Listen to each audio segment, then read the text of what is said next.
worldwide. Every weight class. It's Lewis Heaton. Whiskey Bynum. It's the Boxing Rush Hour Show, hosted by Abraham Gonzalez. You know what you came for? Yes, indeed. This where you come to get your info. Listen up. Other shows throwing the towel. It's the Boxing Rush Hour Show. Let's go. In the ring we throw hands, octagon elbows. Analytical, critical commentary is necessary. A bevy of opinions, we heavy on the winning. This podcast is to break down the pay-per-view. For boxing purists, you'll let this man through. We rise right, surprise sight at the prize fight. Hands taped up and gloves tied tight. Ring the bell, want some, get some. Let the chips pour where they may. Word to George Crumb. Recording in progress. All right, ladies and gentlemen, thank you for tuning in. Boxing Rush Hour Show, fights around the world, fightsatw.com. I have a special guest today. He's a heavyweight, 11-0, 7 KOs. He's from Brooklyn. Yes, sir. Name is Pryce Taylor. Pryce, how you doing? I'm doing good. I'm doing well. Just finished camp, getting ready for this, action. Okay, all right. Hey, listen, before we get into anything, give us a little bit of a bio blast on who Pryce Taylor is outside of being from Brooklyn.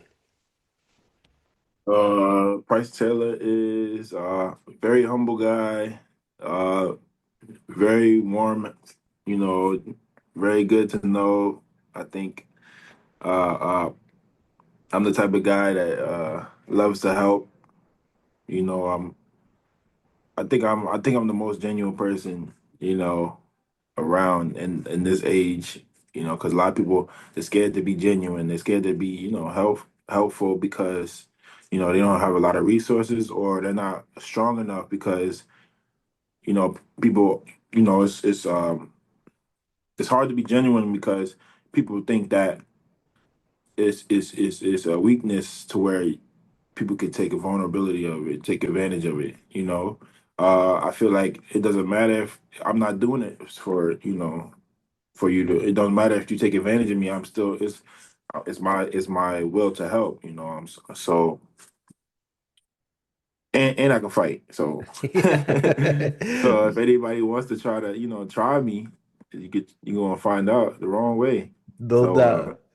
I think it's easy for me to be genuine because I know how to fight. I know how to defend myself, and I think that I'm not the person to take advantage of nobody. It doesn't matter. We're all human at the end of the day. We're just trying to make it some way, somehow. That's right. And you turned pro right around like 26, right? Yep. What was life like for you before that? Like, why did it take so long for you to turn pro?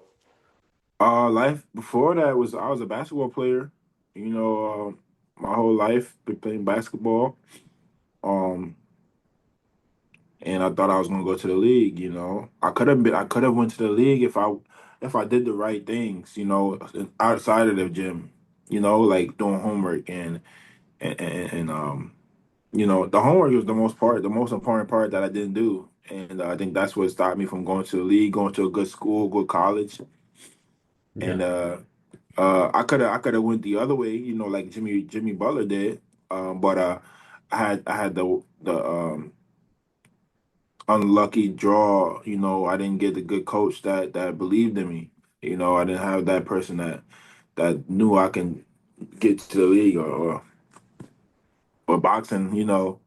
I think it was that time where I could just be like, what, it's my time to do something for myself and not rely on somebody else to help me win. Yeah, I got a coach, but the coach not in the ring with me. You know what I'm saying? So I gotta know how to defend myself in that ring, protect myself. Yeah, I listen to him sometimes, but for the most part, I gotta know how to win. I can't just listen to him 100%, blindly, because then I'm not gonna know how to fight when he's not there. I'm gonna be scared. I don't want to do that. I don't want to be scared. I want to be able to know how to fight myself. Fight my own battles, and if my coach isn't there, I know what to do. I'm still good, you know. That's right. That's right. Yeah. All So right. yeah, but yeah. All right. And then you signed with Salita Promotions in 2024. Why did that make sense for you? He was talking a good game, and he's backing it up. So I think the most important part for me was just getting those fights. As long as he's getting me fights, as long as I'm willing to fight, as long as I don't say no to no fights, I think it would be easy for me to get the fights. And that's what he's doing. He's getting me the fights, so that's all it was for me. I'm not really worried about money right now because money, money comes and goes. Money's not here. I'm not, money's not gonna, you can't bribe me with money, right? I'm the type of person that's like I said, genuine. I'm here for the thrill. I'm here to be entertaining, for the fans and myself. I don't want to be bored in there myself. I'm trying to fight. I want people to know that Pryce Taylor is one of the best heavyweights in the world, and I want to be able to hold that weight to throw it around when I need to help somebody out. Not to be like, oh, you know who I am, bro. Back up out of it. I'm not that type of person. You never see me doing something like that. That's not me. Yeah, no doubt. And That's you all know, it is. that's a perfect segue to my next question because I was gonna say, living in New York, it seemed like you gotta pay just to walk the streets. Like they want to charge you for everything. And so, do you have, and I would say I would call it a luxury, but do you have the opportunity to just train and fight, or do you have a job separate from fighting? No, I mean it's not a luxury because I only get paid when I fight or if I get some sponsors. So I only box right now. I don't work. I don't do anything else but box. So I'm always in the gym. So when that time does come, I'm ready.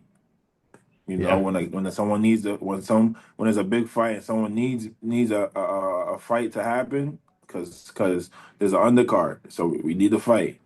So if they ever call me, shoot. They it's gonna be the worst worst pick of their life. Not gonna lie. So I'm gonna be ready. All right, no doubt. And you fought 5 times last year. This is already your second fight in 2026. Are you going to try to match that pace from last year? For sure. Yeah, I'm trying to get as many fights as possible. I'm just trying to get my status up. Let people know that I'm I'm I'm I'm one of those heavyweights that's legit. Yeah, yeah. And Yeah, I'm legit. this would be your first 10-round fight, if I'm not mistaken. Yeah. How was that? No, you're right. Yeah, how was getting ready for this one different from maybe even your last camp, if anything? Nah, it's still the same. I be training for 12 rounds. I'm ready. I'm training to fight 12 rounds. I'm 29. I ain't got time to waste. Yeah. I'm training for the best. Yeah, and what should fans Yeah. expect to see when you step in the ring with Calvin Barnett on Saturday night, next Saturday night? I'm definitely gonna try to put on a show. Trying to get him out of there as fast as possible. Still entertain the crowd, but entertain the boxers and the casuals. I gotta entertain both. I can't just entertain the boxers because the casuals really would make the money. People that come in just to see boxing, just to see, who looks good, is you gotta entertain people that know how to, put on a show for real, literally. So I'm in here to entertain both. I'm get the knockout, I'm gonna dance on them. Put it together, that's the Muhammad Ali style, It'd be Yeah, like that. and you're in the heavyweight division, man. People that want to Mhm. come out to see heavyweights, they want to be entertained. They want to see the big knockouts. They want to see the big punches. So, you're definitely on the right track with that. Lastly, I was going to ask, what are some of your goals in and out of the ring before the year is out? Um, I want to get a belt. I want to get a little belt. That's going to definitely put my name out there. Get a little belt. I want to put a target on my back. I want people to try to, gun for me and try to take my spot. And that's what's going to motivate me to work even harder. You know, um, I think, I think probably by maybe 3 years, maybe less, I, I'll be, I'll be in the top 10 in the world for sure. Okay, all right. Well, we'll soon see if the price is right, as they say. If it ain't right, it's wrong. If it's right, it's right. All right, well, listen, Price, I thank you for your time today. I wish you the best of luck on your next fight, Yes, and sir. hope to speak to you soon again. Thank you. Thank you so All much. right, take care. Yes, sir. All right, ladies and gentlemen, Boxing Rush Hour Show, fightsatw.com, fights around the world. I am here with the Hammer Hands, Julian Rodriguez, 25-1, 15 KOs. Julian, I know it's fight week. You're cutting weight. What's up with you, man? How you doing? I don't hear you. I don't hear you.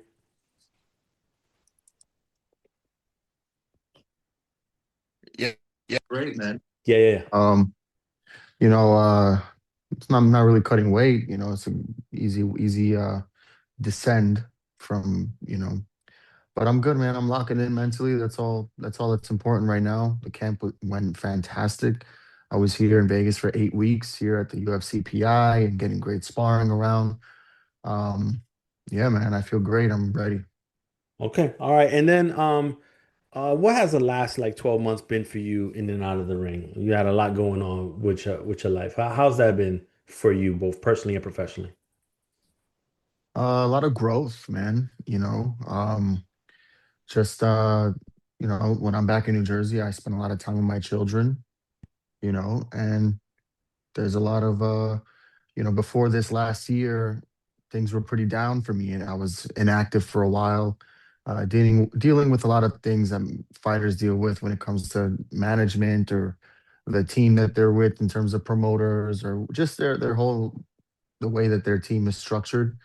Um, so in those times, I really grew as a person. And then once I formed my team now, my new management, all that stuff, uh, everything has been on the up, man.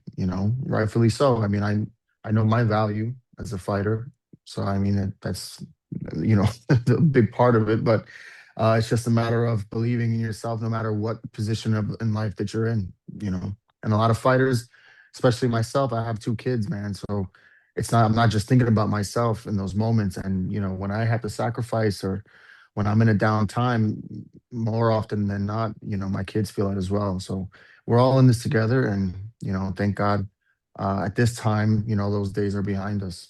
Yeah, definitely. And it's funny because when I was there at that fight with Griffin in June 2025 and at the press conference, I don't know, it just seemed something about you, like your aura that was a little different. And I had told some of my colleagues, I was like, oh man, I think this guy is gonna really put on. And you ended up doing that. How big was that chip on your shoulder heading into fight night, knowing that people were trying to count you out? Yeah, I mean, I don't understand. I mean, at that point, you're just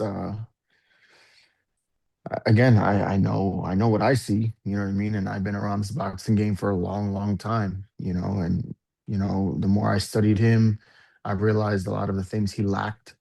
And, I judged a lot of his abilities based off of who he was even fighting.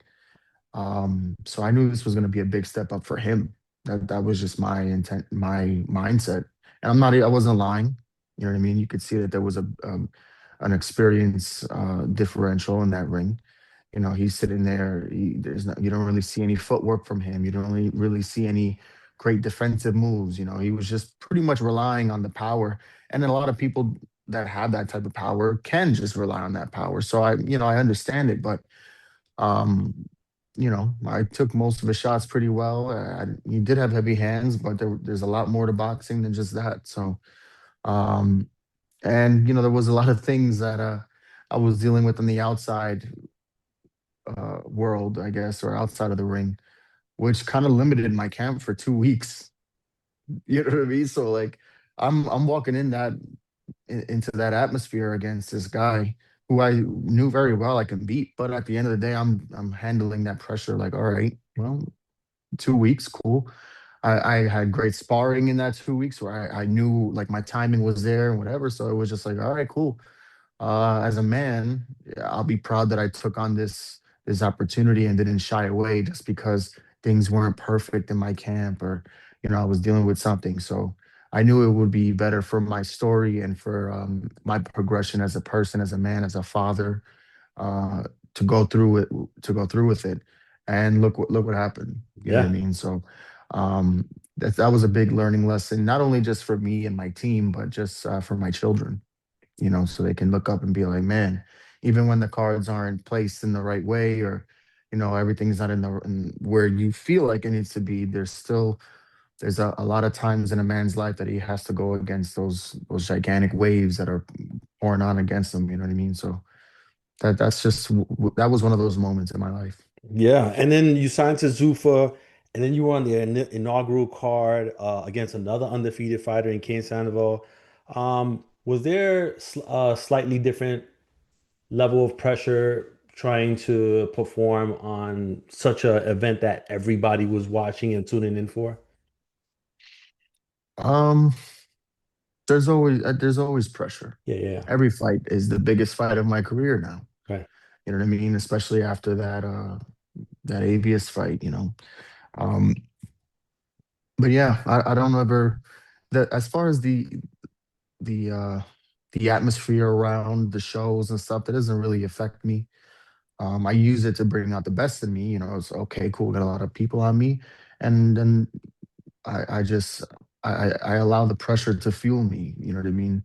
It never consumes me, or I never get lost in it, or lost in the bright lights, or again, this is something I've been doing since I'm 7 years old on the biggest stages in boxing. You know what I mean? Ranked number one in the country pretty much my whole life. I turned pro at 18 years old and was put on all these big shows and things like that. I've been in camps with legendary fighters, Manny Pacquiao, a ton of world champions, Danny Garcia, so many, too many to name, but it's just a matter of I use those things as just to reassure myself. Like, I know what I'm supposed to do on this earth. I know what the best thing is I do.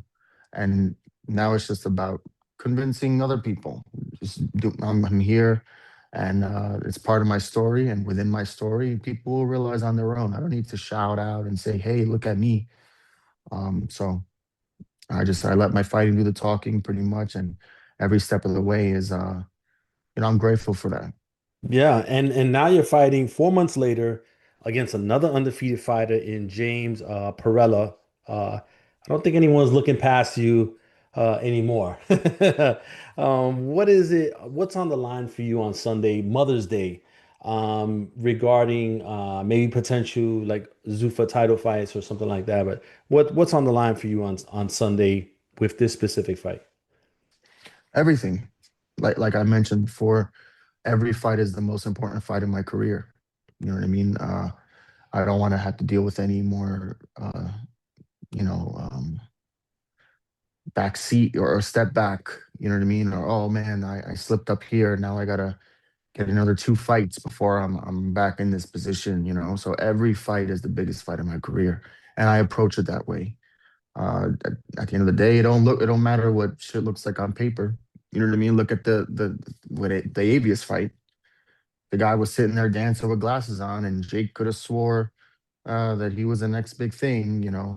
Um, but even that fucking he don't even know, he don't understand boxing either. But it's just a matter of like, okay, cool. Like, yeah, I've seen this time and time again, and we've seen it with boxing. Boxing is not a you don't rely on the betting odds most of the time with boxing, and but that's also the beauty in boxing, Mhm. because it doesn't matter. And at any point, and at any point in time, let's say a fighter is positioned to win, but then they get the flu the day before, or they get an injury the week of the fight. Like, you just never know. Also, that pressure on the opponent can make him into a different fighter. You know what I mean? So this is that's why I don't really focus on those things. I just focus on me, my mental, my physical, my spiritual. Once that is in alignment, there is I don't focus on the outcomes. I used to focus on the outcomes. I don't focus on the outcomes anymore, because I just focus on the present, aligning myself in the proper ways. And I know, like, when I'm aligned, I'm a dangerous motherfucker. When you look back, at the end of this year, when you look back, what will be some of the first things that pop into your mind as things that you accomplished this year? Well, I mean, there's a lot of things when I have the time to think about them, that I'm very appreciative and grateful for, like being on the first Zuffa card and getting both bonuses and really showing out and putting myself back on the map there, in that regard. Also being active, after this last year, uh, before it, I was inactive for several years, pretty much, while I was navigating that whole business side of the sport, which we all know is very ugly. So, um, yeah, I'm just with one step at a time. I don't really want to look back at this year and get lost in it and focus on it. Like, okay, cool. There's still so much for me to do. There's still so much for me to do, and there's no time really to celebrate. So, this is just one more step towards my main goals, and that's just how I'll view it. Of course, All, the main goal right now in this next year, 2 years, is to be the first Zuffa welterweight world champion. Um, but one step at a time. one step at a time. All right. Well, listen, Julian, I appreciate your time, and I wish you the best of luck on Sunday with your fight. Thank you. All right, It man. was a pleasure. All right. Like. It's the Boxing Rush Hour Show.